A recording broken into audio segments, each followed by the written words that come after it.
ओम श्री परमात्मने नमः।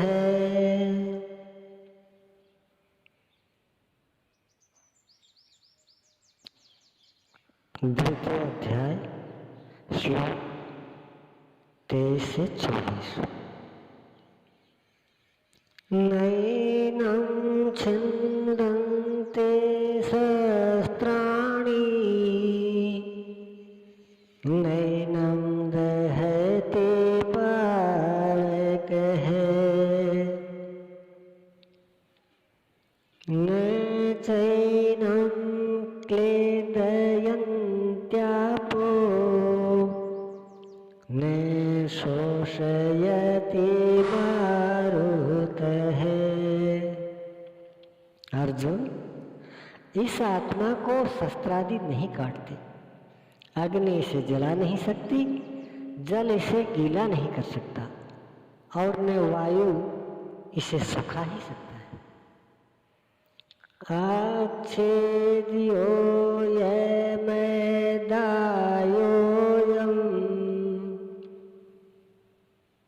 अक्लेद्यो शोष्यैव च नित्यः सर्वगतः स्थाणुरचलोऽयं सनातनः। यह आत्मा अछेद्य है, इसे छेदा नहीं जा सकता। यह अधाय है, इसे जलाया नहीं जा सकता। यह अक्लेद्य है, इसे गीला नहीं किया जा सकता। आकाश इसे अपने में समाहित नहीं कर सकता। यह आत्मा निस्संदेह अशोष, सर्वव्यापक, अचल, स्थिर रहने वाला और सनातन है। अर्जुन ने कहा कि कुल धर्म सनातन है, ऐसा युद्ध करने से सनातन धर्म नष्ट हो जाएगा, किंतु श्री कृष्ण ने इससे अज्ञान माना और आत्मा को ही सनातन बताया। आप कौन हैं? सनातन धर्म के अनुयायी। सनातन कौन है? आत्मा। यदि आप आत्म पर्यंत दूरी तय करने वाली विधि विशेष से अवगत नहीं है तो आप सनातन धर्म नहीं जानते। इसका कुपरिणाम सांप्रदायिकता में फंसे धर्म भीरू लोगों को भोगना पड़ रहा है। मध्यकालीन भारत में बाहर से आने वाले मुसलमान मात्र 12,000 थे, आज 28 करोड़ हैं। 12,000 से बढ़कर लाखों हो जाते, अधिक से अधिक करोड़ के लगभग हो जाते, और कितने हो जाते? ये 28 करोड़ से भी आगे बढ़ रहे हैं। सब हिंदू ही तो हैं, आपके सगे भाई हैं। जो छूने और खाने से नष्ट हो गए वे नष्ट नहीं हुए, बल्कि उनका सनातन अपरिवर्तनशील धर्म नष्ट हो गया। जब मैटर क्षेत्र में पैदा होने वाली कोई वस्तु इस सनातन का स्पर्श नहीं कर सकती तो छूने खाने से सनातन धर्म नष्ट कैसे हो सकता है? यह धर्म नहीं, एक कुरीति परिस्थिति थी जिससे भारत में सांप्रदायिक वैमनस्य बढ़ा, देश का विभाजन हुआ और राष्ट्रीय एकता की आज भी समस्या बनी हुई है। इन कुरीतियों के कथानक इतिहास में भरे पड़े हैं। हमीरपुर जिले में 50-60 परिवार कुलीन क्षत्रिय थे, आज वे सब मुसलमान हैं। न उन पर तोप का हमला हुआ न तलवार का। हुआ क्या?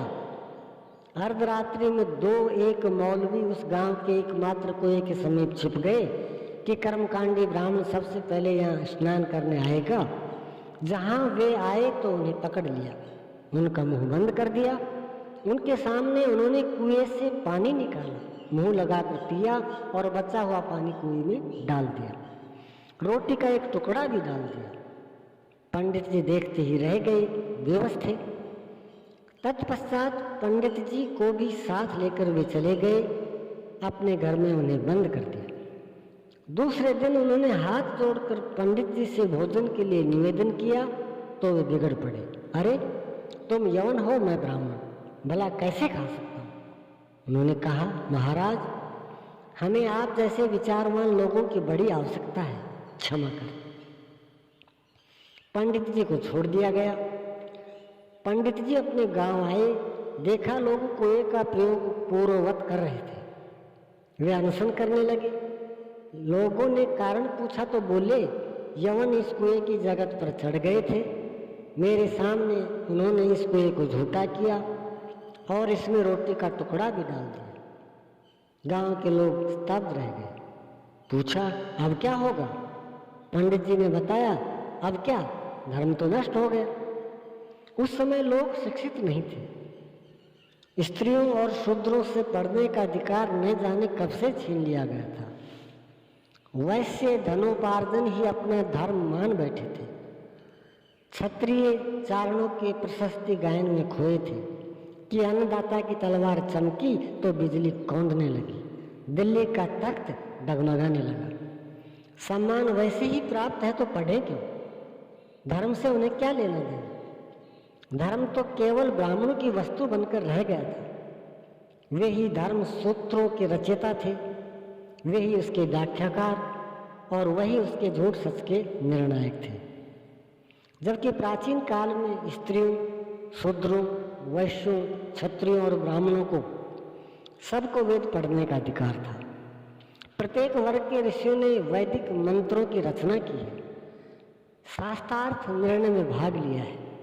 प्राचीन राजाओं ने धर्म के नाम पर आडंबर फैलाने वालों को दंड दिया। धर्म प्राणों का समादर किया था, किंतु मध्यकालीन भारत में सनातन धर्म की यथार्थ जानकारी न रखने से उपर्युक्त गांव के निवासी भेड़ की तरह एक कोने में खड़े होते गए कि धर्म नष्ट हो गया। कई लोगों ने इस अप्रिय शब्द को सुनकर आत्महत्याएं कर ली, किंतु सब कहाँ तक प्राणांत करते। अटूट श्रद्धा के पश्चात भी विवश होकर अन्य हल खोजना पड़ा। आज भी वे बांस गाड़कर मूसल रखकर हिंदुओं की तरह विवाह करते हैं। बाद में एक मौलवी निकाह पढ़ाकर चला जाता है। सबके सब शुद्ध हिंदू हैं, सबके सब मुसलमान बन गए। हुआ क्या था? पानी पिया था, अनजाने में मुसलमानों का छुआ खा लिया था, इसलिए धर्म नष्ट हो गया। धर्म तो हो गया छुई हुई, अर्थात लाजवंती। यह एक पौधा होता है, आप छू दे तो उसकी पत्तियां संकुचित हो जाती हैं और हाथ हटाते ही पुनः विकसित हो जाती है। यह पौधा हाथ हटाने पर विकसित हो जाता है, किंतु धर्म तो ऐसा मुरझाया कि कभी विकसित नहीं होगा। वे मर गए सदा के लिए। उनके राम, कृष्ण और परमात्मा मर गए, जो शाश्वत थे वे मर गए। वास्तव में वह शाश्वत के नाम पर कोई कुरीति थी जिसे लोग धर्म मान बैठे थे। धर्म की शरण हम क्यों जाते हैं? क्योंकि हम मरण धर्म अर्थात मरने जीने वाले हैं। और धर्म कोई ठोस चीज है जिसकी शरण जाकर हम भी अमर हो जाएं। हम तो मारने से मरेंगे और ये धर्म केवल छूने और खाने से मर जाएगा, तो हमारी क्या रक्षा करेगा? धर्म तो आपकी रक्षा करता है, आपसे शक्तिशाली है। आप तलवार से मरेंगे और धर्म वह छूने से नष्ट हो गए। कैसा है आपका धर्म? कुरीतियां नष्ट होती है, न कि सनातन। सनातन तो ऐसी ठोस वस्तु है जिसे शस्त्र नहीं काटते, अग्नि जला नहीं सकती, जल इसे गीला नहीं कर सकता, खान पान तो दूर, प्रकृति में उत्पन्न कोई वस्तु उसका स्पर्श भी नहीं कर पाती। तो वह सनातन नष्ट कैसे हो गया? ऐसे ही कतिपय कुरीतियां अर्जुन काल में भी थी। उनका शिकार अर्जुन भी था। उसने विलाप करते हुए गिड़गिड़ा कर कहा कि कुल धर्म सनातन है, युद्ध से सनातन धर्म नष्ट हो जाएगा। कुल धर्म नष्ट होने से हम अनंत काल तक नरक में चले जाएंगे। किंतु श्री कृष्ण ने कहा, तुझे यह अज्ञान कहाँ से उत्पन्न हो गया? सिद्ध है कि वह कोई कुरीति थी, तभी तो श्री कृष्ण ने उसका निराकरण किया और बताया कि आत्मा ही सनातन है। यदि आप आत्मिक पथ नहीं जानते तो सनातन धर्म में आपका अभी तक प्रवेश नहीं हुआ है। जब यह सनातन शाश्वत आत्मा सबके अंदर व्याप्त है तो खोजा किसे जाए? इस पर श्री कृष्ण कहते हैं, ओम श्री सद्गुरुदेव भगवान की जय।